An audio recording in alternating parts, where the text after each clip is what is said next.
Make sure you get on that chat box and holler at us. You know what I'm saying? And tonight. Come on, man. Tonight. Going down. We got a special guest in the building, man. You know what I'm saying?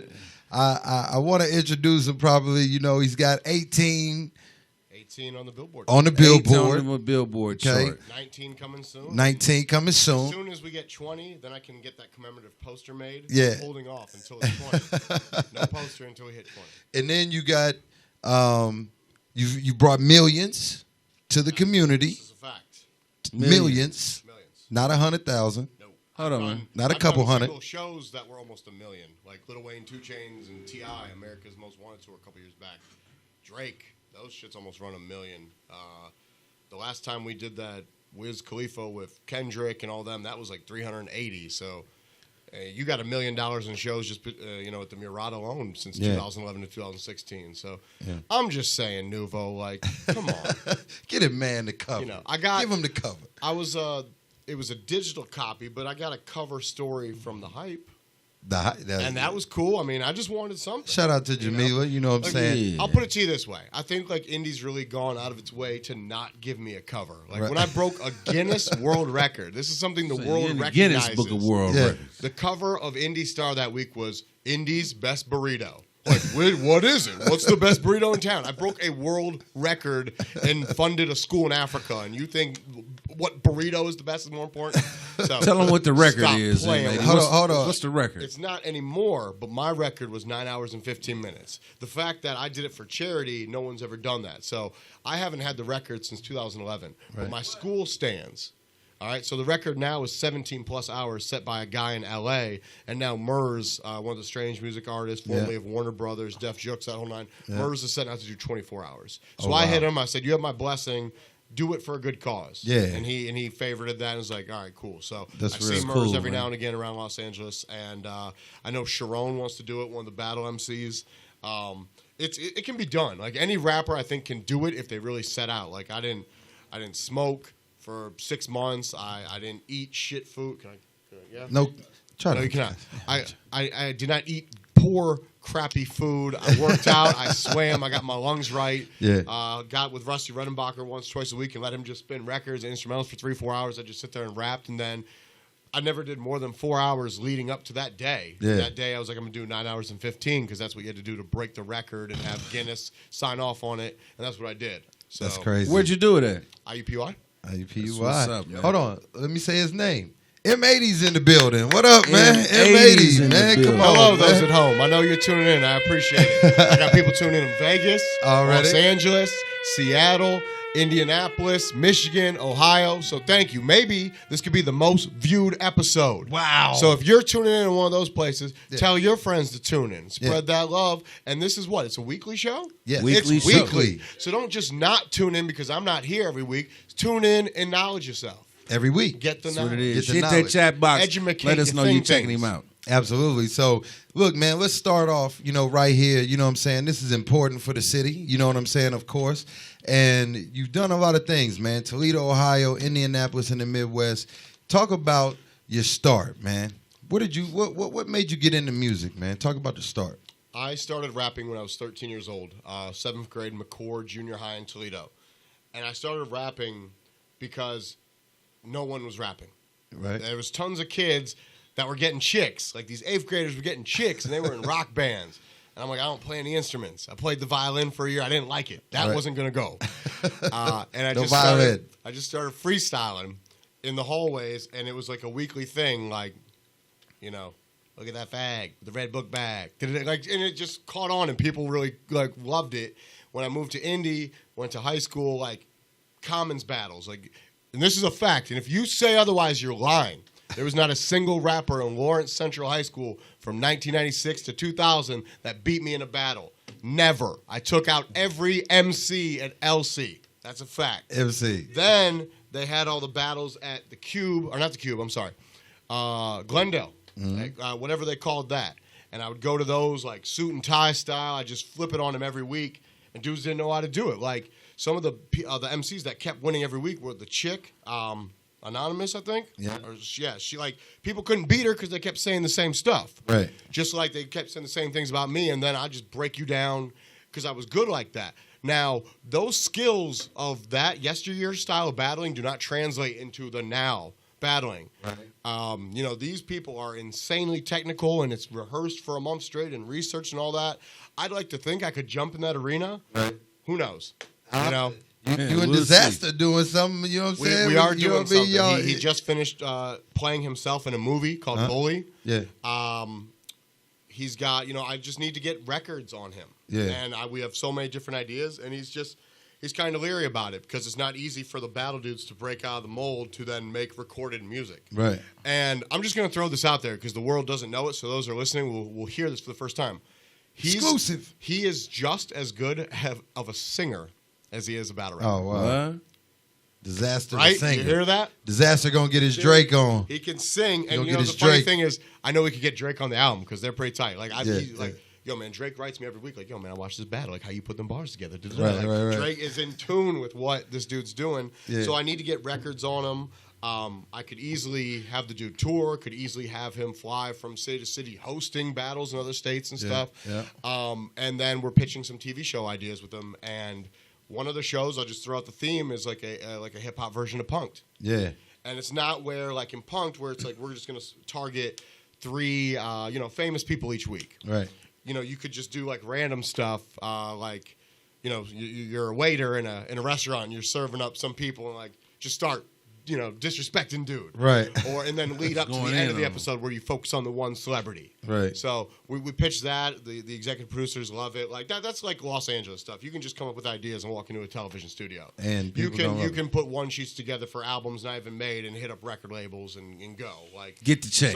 Someone asked like, hey, my single. I'm starting to do my radio campaign. I'm like, well, I'm looking for houses in the neighborhood as media base. So how about I stop by today? Right. Like, hey, I'm in front of media base. Like that's the convenience of living in Los Angeles or living in New York. Like I was at a house party a couple weeks ago, and I felt really weird to be at a party with Wiz Khalifa and Ty Dolla $ign. I'm not weirded out when I'm at a concert with them because they're at their job and I'm at my job. Right. But like, hey, At the house what's party. up? Hanging, kicking it. Like that. Really like that opportunity you see on TV and in the movies. Like you go Yes. to LA and it's really like that. Yeah, okay. This guy filming right here lived in LA for a few years.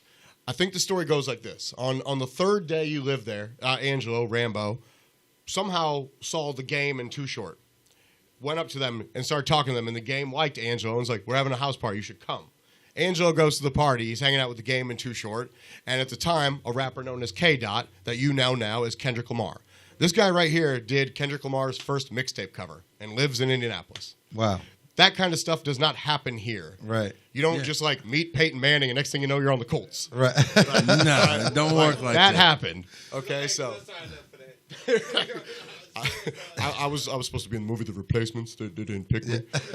So that's LA. I tell people like I was making fantastic money here, especially the last like 3 years I was here, like 2009 to 2012, and I'm making great money there. I don't think it's necessarily anything bigger and better, but the fact is I could wake up one morning and the opportunity to make $5,000 in a day is there. Right. The opportunity to land a television show or like just randomly be at a restaurant and meet Snoop, meet Dre, meet you name it. Like the thing with TMZ the other day with Dr. Dre, I'm like, I'm glad they showed us his address. I'm just gonna pop over there sometime. Right. Like that was on the video as it went by. Like those kind of things. So it's not necessarily you spend more to live.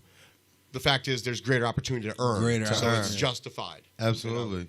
So you came up battling. You was doing your thing. Yes. Then you started putting out records. I put out my first tape 3 years after I was a freestyle MC. Right. Just right. one day, like I'm going to write a song today. Right. First song ever was on the Nothing But a G Thing beat.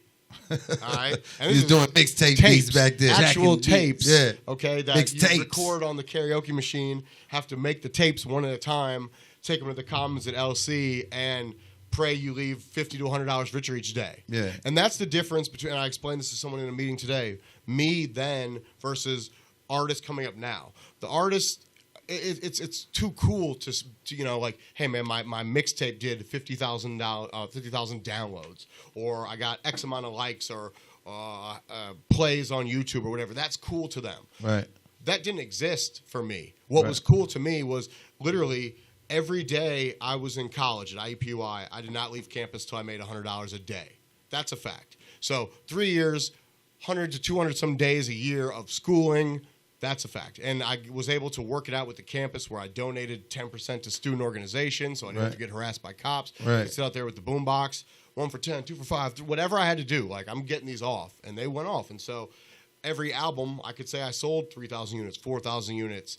And now it's like, it's these kids, I don't know if it's just not cool, but they're afraid to, like, avail themselves. Like, oh, look at this guy trying to make $10. He's broke. Oh, man, I got it. Like, no, like, trust me. I funded myself through college, through law school. Like, my parents did not want me to be a musician. Like, Jewish kids don't become rap artists. Right. You become a lawyer or a doctor or whatever. So my parents always wanted me to go to law school, and I was always good in school. So I graduated law school. Hey, we can't tell you shit ever again. You did what we wanted you to do. Yeah. It took me a few years after that to pay off my loans. And, now, my parents told me yesterday, like, we're having, the adult conversation. Right. And I'm telling them about what I'm doing for business this year or what I have coming up, what I've already done. Like, you might set, the record. You might be the most successful Markoff in our bloodline in the year 2016 that speaks for an entire generation of our family. And that's real. Mm-hmm. That's what it comes down to, man. He's an earner. I used to see all this stuff when I was coming up in high school, like, oh, his parents live in Geist, or they got money. Like, okay, so look at me now, out earning my entire family. Yeah. Like, does that make sense now? Right. Like, they didn't want me to be the artist. Do you think they ever willingly give me $1 to put into anything music? Right. Like, I bought Sonic Foundry Acid when I was in high school and made beats and the little $14 plug-in USB mic and saved up $150, $250 to take to a studio and let them do a mastering. Like, trust me, they did everything they could have as parents to not have that element in the home. Right. And I owe it to my older brother because all my style influences, my music influences came from having an older sibling. Right. Had he not been there? What was he rocking, man? When we lived in Toledo, he introduced me to Beastie Boys, to Bone Thugs, to Tribe Called Quest, Cypress Hill, Snoop. And then on the other flip side of the token, Blind Melon, Pearl Jam, Stone Temple Pilots, Soundgarden, Alice in Chains. So whatever. If you liked it, I liked it. Right. It was in high school when I was introduced to Wu-Tang Clan and then had to go back and get Liquid Swords. And I discovered Wu-Tang Clan by buying a pair of Vans shoes. Okay. The first pair of Vans I bought had a compilation. Had a GZA song on it, which to date is my favorite rap song of all time. Right. Shadowboxing, GZA and Method Man, produced by RZA. Favorite song of all time. I'm working on my first book right now. It's titled Who's Your A&R, which I got that title from GZA, so he's really like in tune with what I'm doing the book about. Bought the shoes. That was the only rap song on that CD. And just fell in love with it. I was already a fan of rap and already a fan of rock. Hence, the whole CD, that Vans compilation was great. Then I went to school. I'm at LC and see this guy, Mike, who lives in LA now, good friend of mine, came to my wedding. And Mike had on a Wu-Tang shirt one day, and Mike was the cool guy. Everyone wanted to be friends with Mike. All the girls like Mike, so on and so forth. Everybody like Mike. I'm like, I got to get Wu-Tang. I'm going to get a Wu-Tang shirt. Right. And then, and I tell, he knows the story, so it's like, so many funny things like that happened, and now Wu-Tang is my family. Right. Yeah, you part of the Wu. Yeah, so let's talk about that. You know what I mean? You started, like I said, you started rapping and doing your thing, and then somehow the Wu-Tang. You end up. There's two.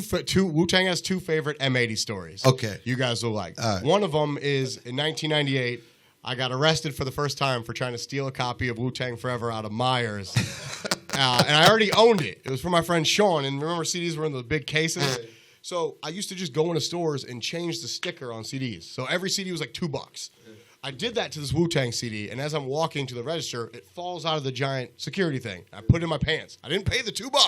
Put it in my pants, walk out, and then the little dudes hop out on me. Walk back in the store, hold your arms out. So I had to pay a fine, and then, parents come pick you up. That was one. They love that story. They're like, and we let you work for us? Yo, you owe us for that much. I already paid my debt.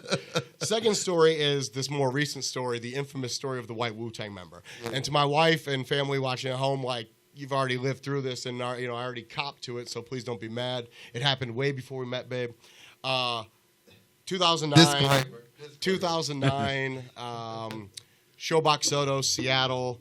It was a Red and Meth show with like Alchemist and Bun B and Terminology and a bunch of other people.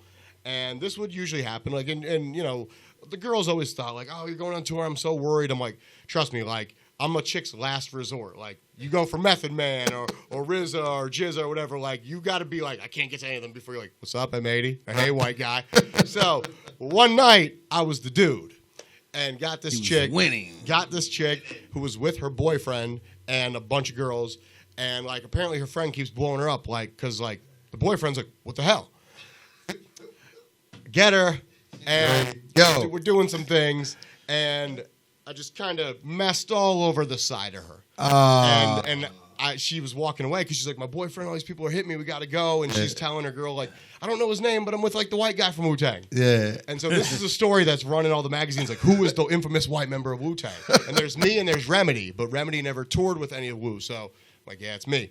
And as she's walking out, I'm, like, snapping, like, howling for everyone. And they look, I'm like, look at her. And they could see the leg was just a mess. And they're like, oh, that's fucking horrible. You sent her back home to her boyfriend. So I assume by the time they all got in the car, you know, if he would have put an arm on her or something, probably a bad ride home for that couple. So sorry about that, babe. But again, 2009, we met, you know, like 2013. Left kids on her elbow. All over. All over. So the Wu-Tang thing, I think that's what you're getting at. There was a club here in Indianapolis called The Cube. It was downtown Indy, and I had my second album come out called Snakes in the Garden of 80. Yeah. My first official M80 show was at The Cube, and it was an all-ages spot. Had the bar in it, so you could be on like that side, and I sold it out myself. First time I ever performed, made $2-3 grand to rock in Indy. I was like, this is the life. This is what I was meant to do, get this money and, you know, make my songs. And The Cube, I had a show like 3-4 months later at Tiki Bob's, and I'm walking on Meridian and see in the window of The Cube all these Wu-Tang flyers. And it's for like Raekwon and Inspector Deck and Capadonna and Law the Dark Man and Killer Priest, and they're all coming doing 2 nights. I walk in, I was like, you have to put me on these shows. Like, I love Wu-Tang and so on and so forth. And they put me on both the shows. You know, like, okay, cool, this guy sold on his own, so he'll help us out. Right. First night, by the time Wu-Tang showed up and got on, I had already rocked. So they didn't see me, but we're sitting there talking, and I bring my giant book of Wu-Tang CDs. Like, here's a 200-some CD book. Kids, there's these books. They hold CDs with the zipper, and you put them in the sleeve. Yeah. And, you know, so Priest was, like, just took to me. Like, Priest is the reason I have any and all Wu-Tang success and am comfortable in the circles with all these people. Right. The next night, the tour manager watched my show, was like, we got X amount of dates left. If you want to rock, like, you could sell merch and stuff. We're not going to pay you, but it's cool for experience if you never toured. Right. I did it. I would go to Kentucky. I would go to St. Louis. I would say I went as far as New York, driving and coming back just to go to class at IUPUI the next morning. Yeah. My earliest class was like 9-something. So, yeah, did that. And literally would do my show, try to sell merch for a half hour, talk to the guys for like 15 minutes. So that same tour manager did like Method Man dates, Jizza dates, Ghostface dates, RZA dates, and I got to get on a couple of each of those. Right. To the point where I'd met everyone, and I don't think I planned this out. It just kind of, you know, you're talking to someone, and sometimes you say dumb shit and dumb things, and sometimes you say the right things. Right. And I think when I met Jizza, and Priest introduced me to Jizza and this guy Dreddy, and Dreddy was one of the Wu-Tang fam guys that him and RZA had an idea to start this new label called Think Differently Music Group. When they told me that, I didn't come at them as M80 the rapper. Right. I was like, I'm going to law school, and I'm going to be working in contracts and IP law, and I know your guys' music back and front, and I'd love to work with you in any capacity and stay in touch. So it wasn't one of those like, yo, I'll rap and you rap and we should get together. Mm-hmm. And then you never talk to the person again. Like, all my meetings were always, this is who I am and what I do, and we should click because I can better you, and you can in turn better me. And so people know now, especially all these years later, if you get the M80 phone call, like, how much money is it? That's the first thing like Crooked I could say when he picks up the phone, or Priest, or any of that. Because I don't call him to hang out. I mean, some of us hang out, but other than that, like, I hang out with my wife and I work. Mm-hmm. You know? So I lived in San Francisco during the years, flew to New York, and lived in the summers. And the first album we did, Wu-Tang Meets the Indie Culture, was the second highest selling independent rap album of 2005. The number one rap album was Danger Doom. Yeah. Then after that, it's like, who's the guy that worked on this? And even though, like, you have RZA as the executive producer, you have Dreddy as kind of like the face, people knew, like, this white dude's here for a reason. Right. Like, who's this guy? Right. And I was able to pick up, like, Redman and Like, I remember meeting Cannabis, like, hey, man, I'd like to get some verses from you and do some shows for you sometime. So make me headline a tour. Like, okay. Like, put a whole tour together for me, headline. Right. Like, immediately after law school. So it's like, people just had all these insanely high expectations on me, and I didn't want to let anyone down. Right. Because the reputation will stick. Like, yeah, I met this guy, he's full of it. Like, no one will say that about me, ever. Like, you know, there's many artists that don't like me, and it's always for really petty, hilarious reasons when you hear the story. I found out the other day, there's an artist who just hates my guts, wishes me nothing but ill over a dispute about $200. And when I found out that it was about $200, I gave him $200. I said, you should be happy about it. And this was the day. This is like 7 years ago. The day he got mad. Here's $200. Don't ever talk to me again. One of my friends had relations with his wife. And apparently they were on a bus together going to Philly. And they saw each other and talked it out. And they're cool. You are now cool with the man who slept with your wife, but you want me to die. Over $200. You wish me death. Over $200. But I gave him the $200, so just really over the fact that you've watched my stock rise. Right. Some people feel a way when you, like, I'm not saying it's a white thing or a black thing, but when you let that dude go, when you let the person go, when you see them just, and you should have known then that I was going to be, because I gave you no indication of slowing down. Right. You know. Right. I have one older brother that's 42 years old. I'm 34. And people think we're the same age. And that's because I might look like I'm 42 because I haven't stopped. I'm really looking forward to going on my honeymoon in a couple weeks to Congratulations on that, too, man, on the marriage, on the wedding. You know what I'm saying? Miss Lady, if you watching out there, congratulations. Hello, Miss Margoff. So my wife knew, and like 4 other people knew out of like 200. Yeah. But at my wedding, the last hour, Corrupt walks in. Corrupt walks in. Now, I have rappers at the wedding. Right. But Corrupt is not there to attend the wedding. He's there to close out the night in dog pound fashion. Rock 30 minutes. He's like, yo, do I have to make it clean? I'm like, no, man. So, you know, since this is clean, I was like, go on, and if you don't give about I'd always be broke. All right, I made it. Yeah. So he went fully explicit. You got all sides of the family getting it in, having a good time with it, and he stayed to sign autographs and take pictures with everyone, and it was fantastic, man. Great time. Shout out to Corrupt. And me and Corrupt's story is an ill one. That's what's up. Corrupt is in a group called the Four Horsemen. Yeah. Not as well known as the Dog Pound. They never put out an official album. So at this time, it's my 28th birthday. On my actual birthday, November 3rd, for the Vogue, we booked Snoop Dogg with the Dog Pound, Redman, Method Man, Devin the Dude. If you were there, Wonderland tour. Probably the. That was It was Wonderland. Yeah, I was there. Yeah. Yeah. Okay.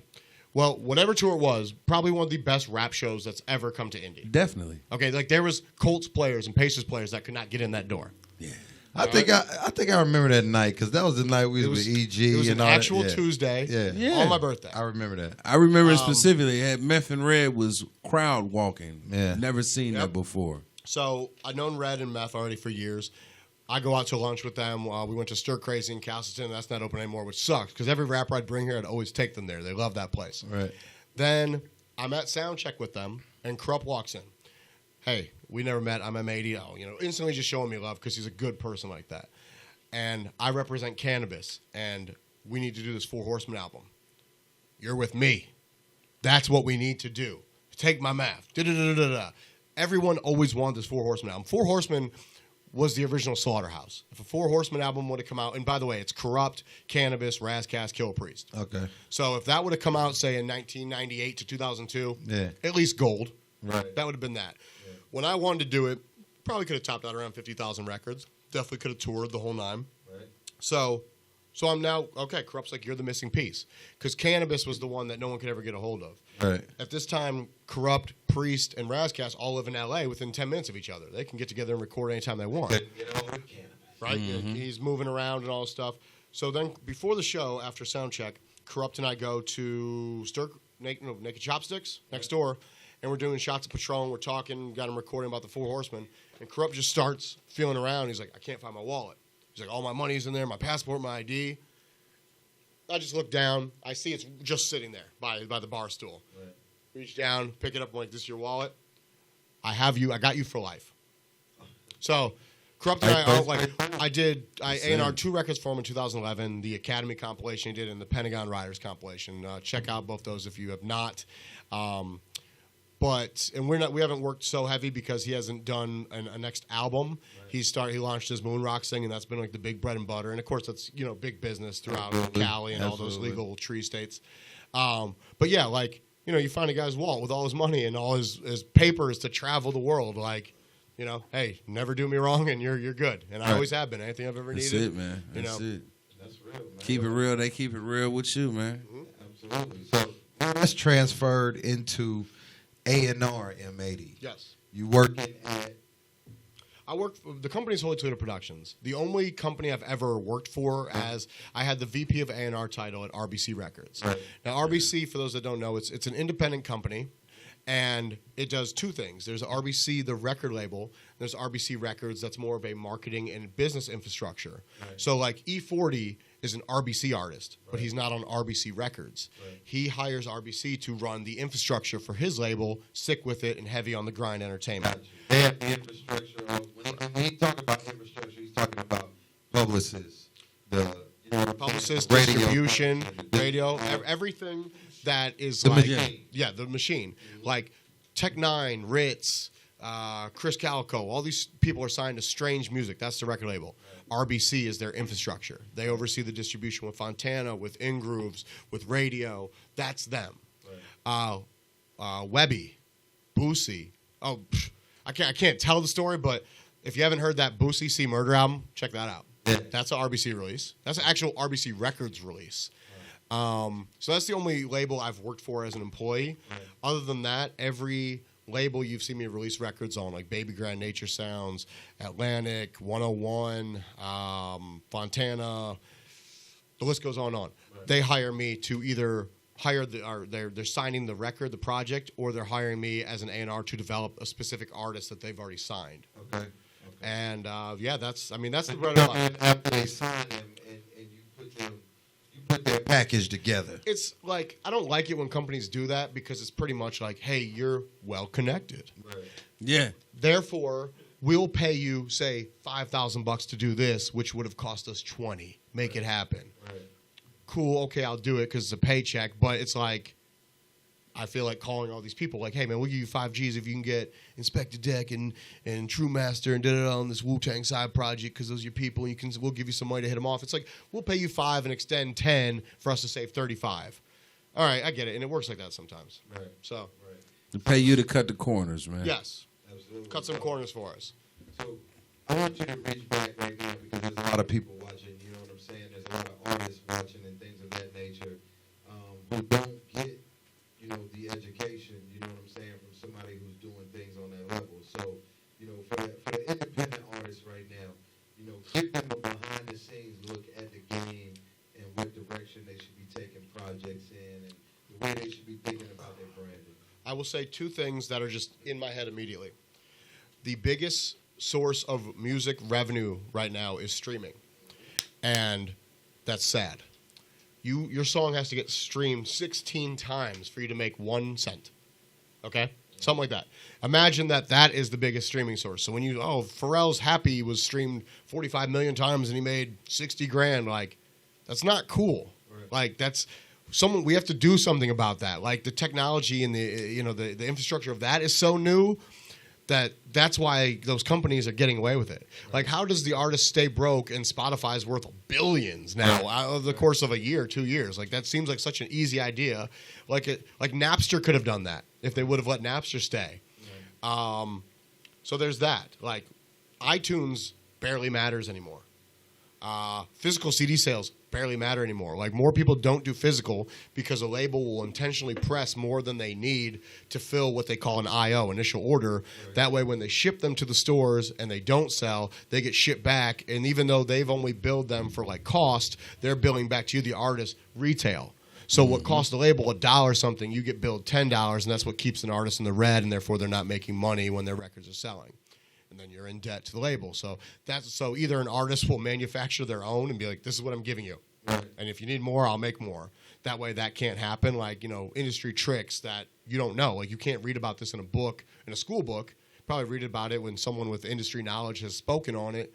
But don't I was in a consultation today, and I told them the new artists feel, like I said, that it's all about the impressions, the likes, the amount of clicks, that stuff. Do not be afraid to avail yourselves. And I wouldn't have become the businessman I am if I wasn't so used to, I have to make $100 every day selling my CDs. There was no ego about it. There was no pride issue. I was already M80 when I'm out on the streets of Broad Ripple, when everyone else is out at the clubs selling CDs. You weren't going to make me feel bad about who I am or what I'm doing. I still got more chicks than you at the end of the day. Everybody. Okay? Chicks cost chicks. Everyone. Everybody. They're people ask, man, you were ready to settle down? I'm I've lived the lifetime of many men. You understand? I've seen the world. I am the infamous white member of Wu-Tang Story, true and living. So left the kids on an elbow. So do not be discouraged. Do not be afraid to want to look in LA, people look like rappers. People that aren't even rappers look like rappers with no music. Right. Okay? They want to look the part without having the content. Do not be afraid to actually go to work. The successful people, they might make songs about the club, but Gucci Mane doesn't have 150 mixtapes because he's partying, getting wasted every day. This dude stays working. Kendrick is in the studio. You don't see him out and about. Schoolboy Q, they have a home that's their studio. They live in it and do their music. That's the kind of ethic. Anytime I take on a new client that I'm going to be an executive on, an A&R on, right. Anything I want to work on, artist-wise, gets pushed to the back burner. And that's just because you would expect to me from a client or employee-employer relationship for me to give you my all.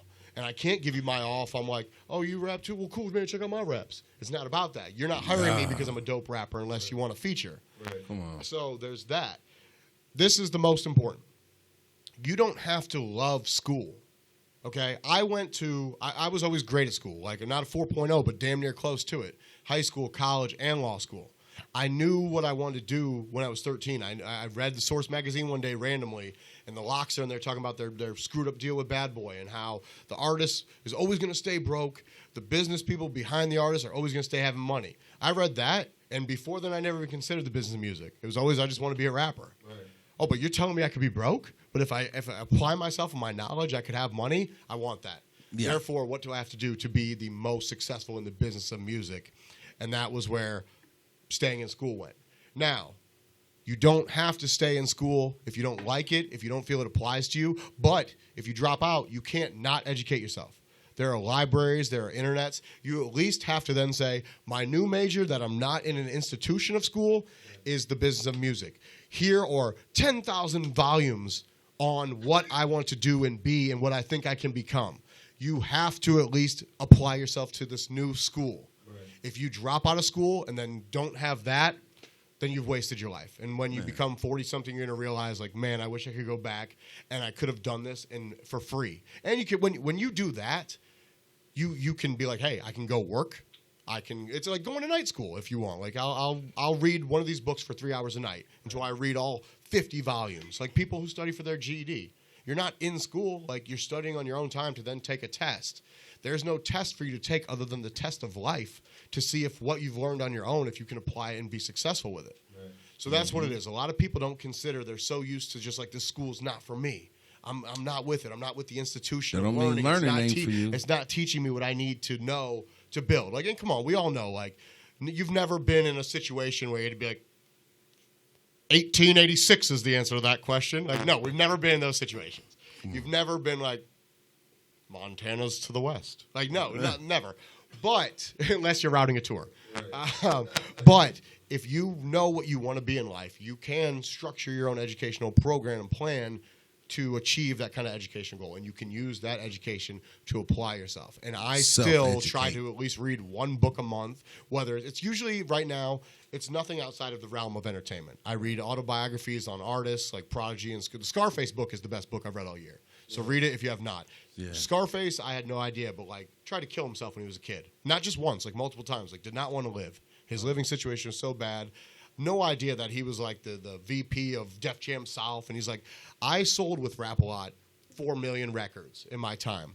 Had never made $1 million. When I became the vice president of Def Jam South, I cashed my first $1 million check. Wow. Do you understand that? This man No, sold over 4 million. million records and never touched $1 million. Yeah. He became the business, which is what the Locks were talking about in the Source article when I was 13, and now he's a millionaire. Yeah. So, artists, make sure you Please, by all means. with the business. Yes, Gotta get apply- in tune with the just business. apply. It's not even. It's not written like as law. It's not written to confuse you. Like if you're not educated, it's written and you can understand it.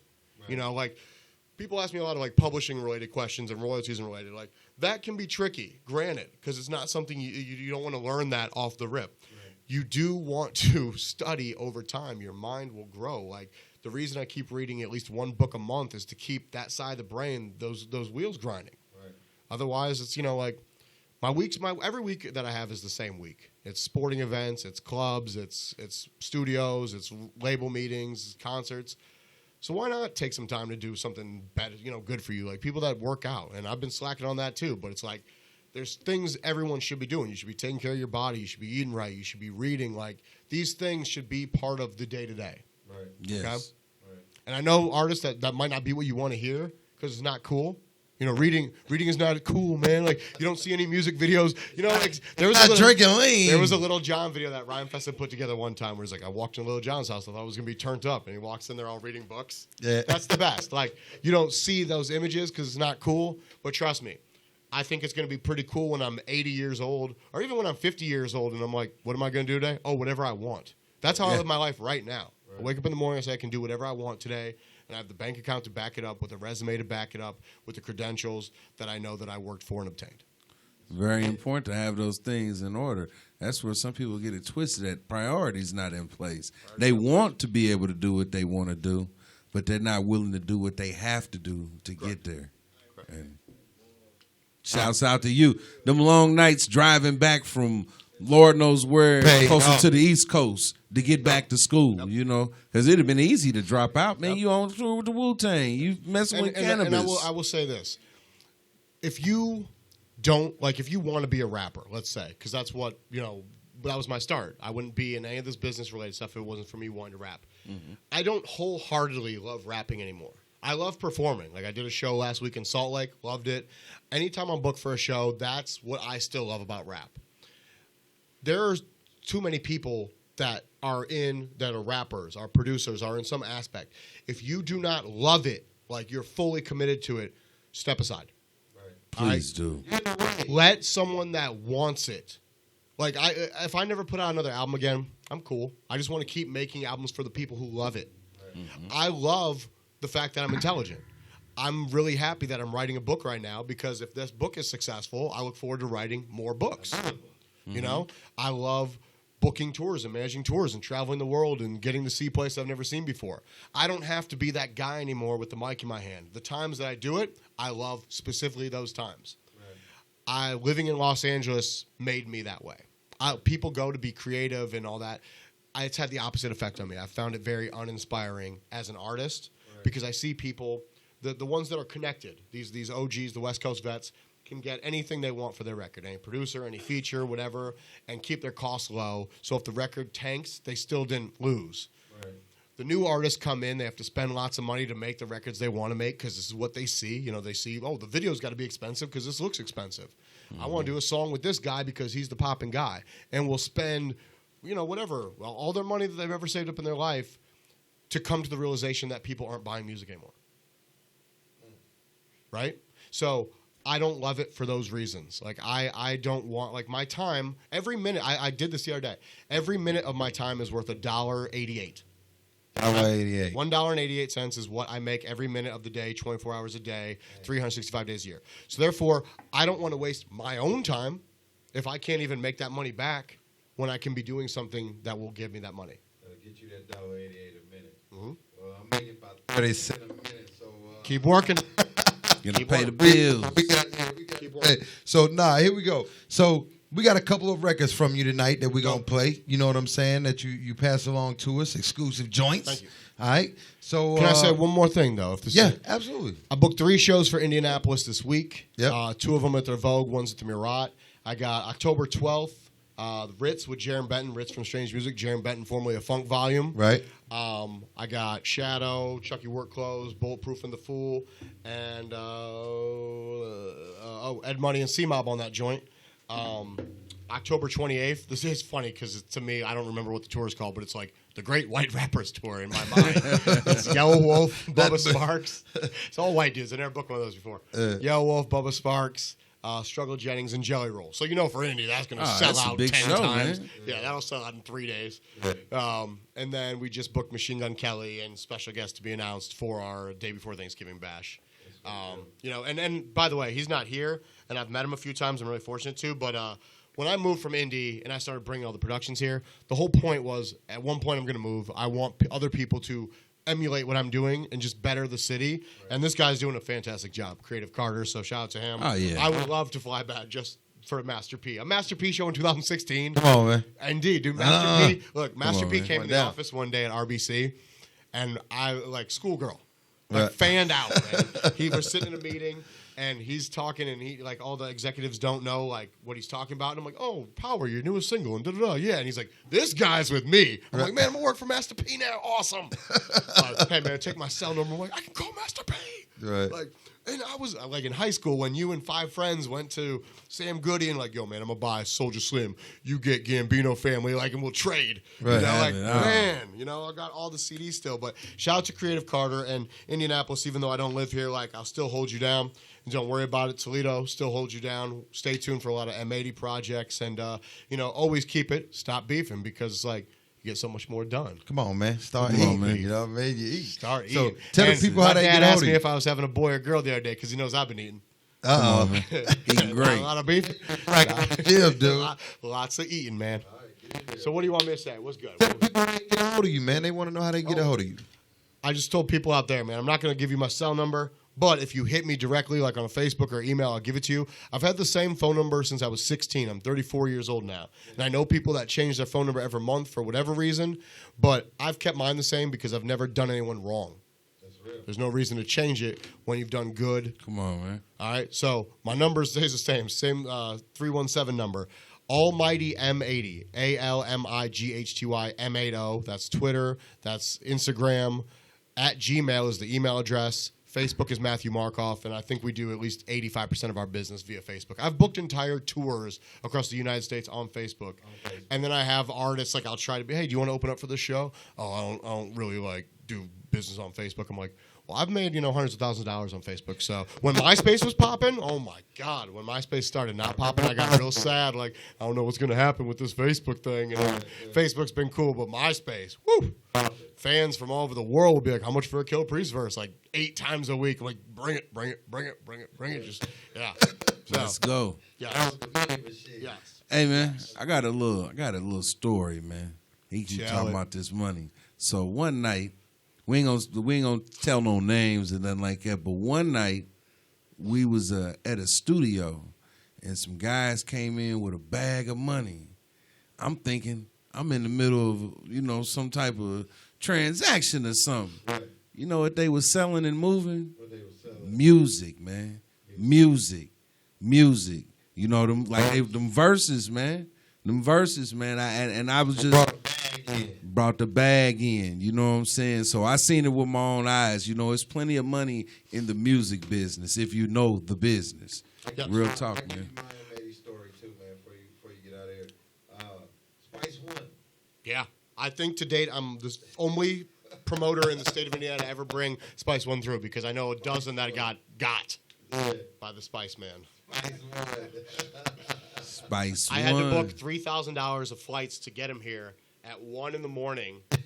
and just to drive him straight to the stage to rock. And then he did 2 shows successfully. I made money, and then I was able to get refunds on all the flights he missed. But it was he was intentionally missing the flights. Right. I was like, no, stay at the airport. I'll keep booking him. Right. Finally, he got on one. But I know a dozen promoters. And, I remember Spice One, man. I see him randomly in Vegas and in LA at shows and stuff. One other thing for the business people. Anything you do in music, unless it's you just intentionally choose to go against what I say, which is fine. I have artists that I've been friends with for decades that I'll give them money and whatever, do work with no paperwork and stuff like that because it's family at this point. Yeah. everything you should do should have some kind of paperwork attached to it, especially if you're a producer. Producers hit me more than anyone. Like, I'm not getting my back end on this. I gave him this beat for free. I thought I was supposed to get publishing and royalties. I do that for artists all day. Right. Okay, and I'm talking cheap, like starting at $50, right, where an attorney is going to charge you $300, $400, $500. Like, that's what Wu-Tang brought me into in the fold. Initially was for admin work. Right. I've had artists like Michelle A. They hired me just to do legal. Like, if we want a Dre beat, we'll call Dre. You know, if we want, like, we don't need you to construct a record. Right. Cool. Hit me for that, if anything. Right. You know. Just like guest artists, like if you get it, like all these artists have features from dudes that they got, and no one has paperwork. No one has paperwork. Mm-hmm. Like I have a friend that had a 2 Chainz verse full tracked out when he was Titty Boy, like literally like maybe a couple months before he changed the name, without the paperwork on it. It's like, dude, if we could get that paperwork and he's charging 100 racks now, I could at least get you 30. Right. You know, that the paperwork is what you need. Like, otherwise, you know, these dudes have all the rights to take advantage of you. If you got some major guy on it, the label can prevent you. Like, hit me for the paperwork if you don't hit me for anything else. Like, I will do my best. Like, you can spend $50, $100, and keep your project good and legal. You know, but every time you get a beat, sign off. You know, every time a feature, sign off. People get paid certain amounts of money based on how a song split memo is structured on a song, like how many songwriters, how many producers, this, that, and the third. Like, hit me for that if nothing else. But even if you don't, come up with your own. Like, you can download like free random sample contracts online and stuff, and that's cool if you're like just starting. You know, the more advanced you get, like we work with some artists where it's just a 1-page thing, right, but then we might do like a Jadakiss song, and the contract's got to be 5 pages of a breakdown for legalities and stuff like that. So. That's what I gotta say. Back to the education point. Let's get to some music. Man. Educate them, man. Come on, man. We need education around here, man. I'm a shock. Definitely. I'm a shock. Come on, man. Shock. You gonna be fish or you gonna be the shark of the ocean? I want to be the shock. All right, man. Come on, man. I'm trying to eat, man. What up, Cadillac G? That's what it do. Cadillac G in the building over there, man. Look, man. DJ Skrill, we're gonna get into them joints, man. Introduce that first one, man, for us. We're gonna get into it. Money on My Mind. Debuted on Shade 45 the other week. This is myself from my Toledo project. It was a record I did just for the city of Toledo. It did amazingly. We toured the Midwest for it. Lots of press, lots of billboards. Myself, Nino Gray, Wade, DJ Zeke, Money on My Mind. Stop Beefin' Radio premiere. Right now, What here it we is, go, baby. man. Money on my mind. M80, it's going down. Trying to stay Shark, baby. money stay on my mind. Living is just one life.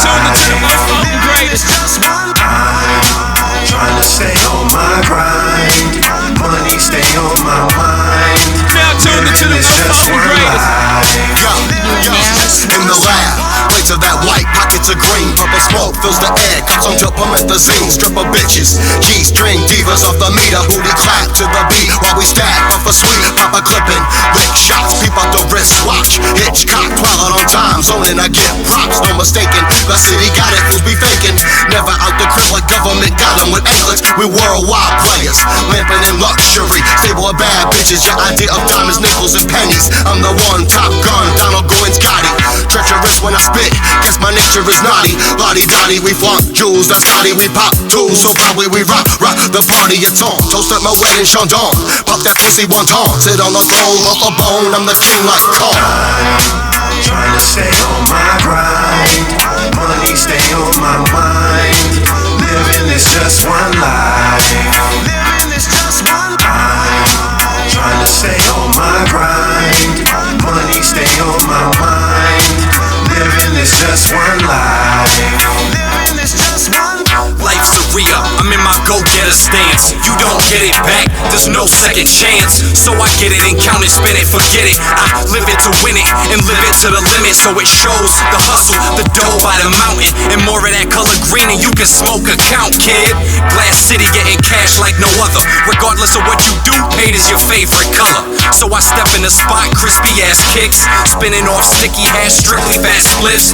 Pretty ass chick like a bunny in a prime. So studying Snoop, I keep the money on my mind. Loving the life, if you there, raise your drinks. But I know you don't hustle like us, we get paid to think. So we moving mission where the dollar signs. If you feeling like I, sing the hook one time like I'm trying to stay on my grind. Money stay on my mind. Living is just one life. Living is just one life. Trying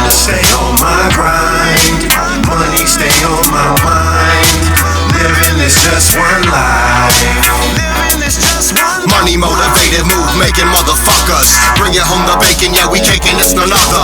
Fitted as the finest, classic flows be timeless. The highest plus the flyest, so on these hoes admire.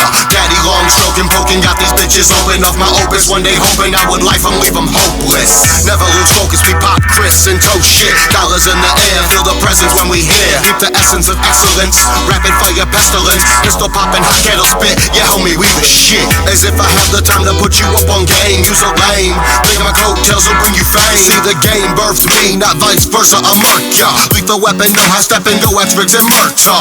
What up, Paul? Your bitch be begging for that southpaw. Rocking the body from left to right, Glass City gotcha. I'm trying to stay on my grind. Money stay on my mind. Living is just one life. Living is just one life. I'm trying to stay on my grind. Money stay on my mind. Living is just one life. Living is just one life. One life to live, so I'm living till it's over. On the high life, overdrive, never sober. Streets got me stressed, I'm looking over my shoulder. Every other day we losing another soldier. Pennies for my thoughts, a nickel for a chance. Dollars if you with me, just hold it in your hands. Everything will change when you hold 100 grand. And that feeling that you get when you don't owe another man. Met up with him 80, linked up with Nino Gray. Add a little weight, classic is on the way. Hit the center stage, the passion is how you play. Everything is stake, the maximum I can make. Money and the fame, lights and the pressure. The life that I promised for Jariah and Janessa. I owe it to them both, I owe it to myself. As long as I can grind, we don't need nobody else. I'm trying to stay on my grind. Money stay on my mind. Living is just one life. Living is just one life. I'm trying to stay on my grind. Money stay on my mind. Living is just one life. Living is just one life. Stay up on my grind. Money stay on my mind. Whether it's for the ride, living is just one life. Stay up on my grind. Money stay on my mind. Whether it's wrong or right, living is just one life.